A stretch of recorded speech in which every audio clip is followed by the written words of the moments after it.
El deseado de todas las gentes, capítulo 62, la fiesta en casa de Simón, parte 1.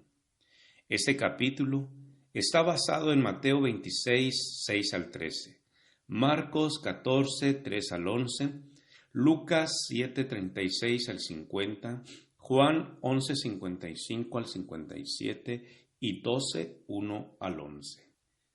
Simón de Betania era considerado discípulo de Jesús. Era uno de los pocos fariseos que se habían unido abiertamente a los seguidores de Cristo.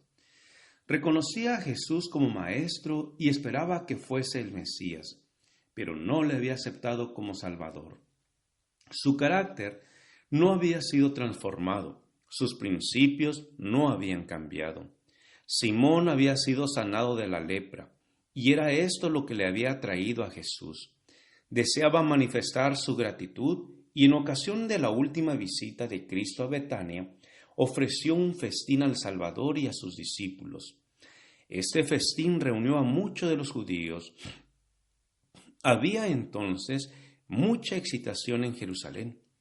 Cristo y su misión llamaban la atención más que nunca antes. Aquellos que habían venido a la fiesta vigilaban estrechamente sus movimientos, y algunos con ojos inamistosos. El Salvador había llegado a Betania solamente 6 días antes de la Pascua, y de acuerdo con su costumbre, había buscado descanso en la casa de Lázaro. Los muchos viajeros que iban hacia la ciudad difundieron las noticias de que él estaba en camino a Jerusalén y pasaría el sábado en Betania. Había gran entusiasmo entre la gente. Muchos se dirigieron a Betania, algunos llevados por la simpatía para con Jesús y otros por la curiosidad de ver al que había sido resucitado. Muchos esperaban oír de Lázaro una descripción maravillosa de las escenas de ultratumba. Se sorprendían de que no les dijera nada. Nada tenía él de esta naturaleza que decir. La inspiración declara: los muertos nada saben. Su amor y su odio y su envidia feneció ya. Pero Lázaro tenía un admirable testimonio que dar respecto a la obra de Cristo. Había sido resucitado con este propósito. Con certeza y poder declaraba que Jesús era el Hijo de Dios. Los informes llevados de vuelta a Jerusalén por los que visitaron Betania aumentaban la excitación. El pueblo estaba ansioso de ver y oír a Jesús. Por todas partes se indagaba si Lázaro le acompañaría a Jerusalén y si el profeta sería coronado rey en ocasión de la Pascua. Los sacerdotes y gobernantes veían que su influencia sobre el pueblo estaba debilitándose cada vez más y su odio contra Jesús se volvía más acerbo. Difícilmente podían esperar la oportunidad de quitarlo para siempre de su camino. A medida que transcurría el tiempo, empezaron a temer que al fin no viniera a Jerusalén. Recordaban cuán a menudo había frustrado sus designios criminales y temían que hubiese leído ahora sus propósitos contra él y permaneciera lejos. Mal podían ocultar su ansiedad y preguntaban entre sí: ¿qué os parece, que no vendrá a la fiesta? Convocaron un concilio de sacerdotes y fariseos. Desde la resurrección de Lázaro, las simpatías del pueblo estaban tan plenamente con Cristo que sería peligroso apoderarse de él abiertamente. Así que las autoridades determinaron prenderle secretamente y llevarle al tribunal tan calladamente como fuera posible. Esperaban que cuando su condena se conociese, la voluble corriente de la opinión pública se pondría en favor de ellos. Así se proponían destruir a Jesús, pero los sacerdotes y rabinos sabían que mientras Lázaro viviese, no estarían seguros. La misma existencia de un hombre que había estado 4 días en la tumba y que había sido resucitado por una palabra de Jesús, ocasionaría tarde o temprano una reacción. El pueblo había de vengarse contra sus dirigentes por haber quitado la vida a aquel que podía realizar tal milagro. Por lo tanto, el Sanedrín llegó a la conclusión de que Lázaro también debía morir. A tales extremos conducen a sus esclavos la envidia y el prejuicio. El odio y la incredulidad de los dirigentes judíos habían crecido hasta disponerles a quitar la vida a quien el poder infinito había rescatado del sepulcro. Mientras se trama esto en Jerusalén, Jesús y sus amigos estaban invitados al festín de Simón. A un lado del Salvador estaba sentado a la mesa Simón, a quien él había curado de una enfermedad repugnante, y al otro lado Lázaro, a quien había resucitado.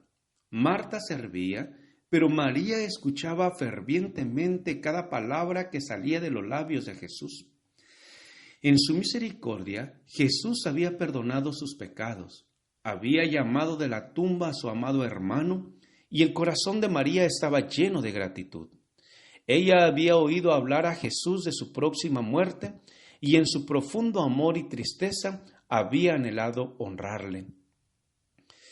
A costa de gran sacrificio personal, había adquirido un vaso de alabastro de nardo de mucho precio para ungir su cuerpo, pero muchos declaraban ahora que él estaba a punto de ser coronado rey.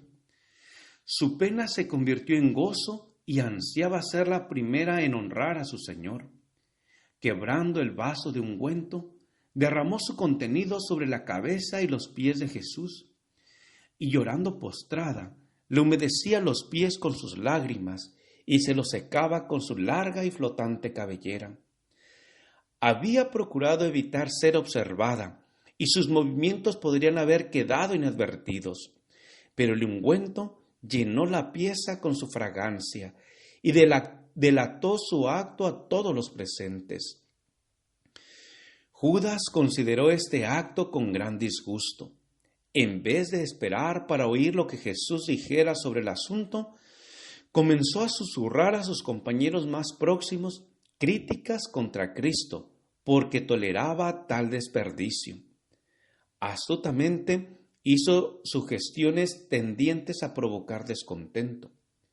Judas era el tesorero de los discípulos y de su pequeño depósito había extraído secretamente para su propio uso, reduciendo así sus recursos a una escasa pitanza. Estaba ansioso de poner en su bolsa todo lo que pudiera obtener. A menudo había que sacar dinero de la bolsa para aliviar a los pobres. Y cuando se compraba alguna cosa que Judas no consideraba esencial, él solía decir: ¿por qué se hace este despilfarro? ¿Por qué no se coloca el costo de esto en la bolsa que yo llevo para los pobres?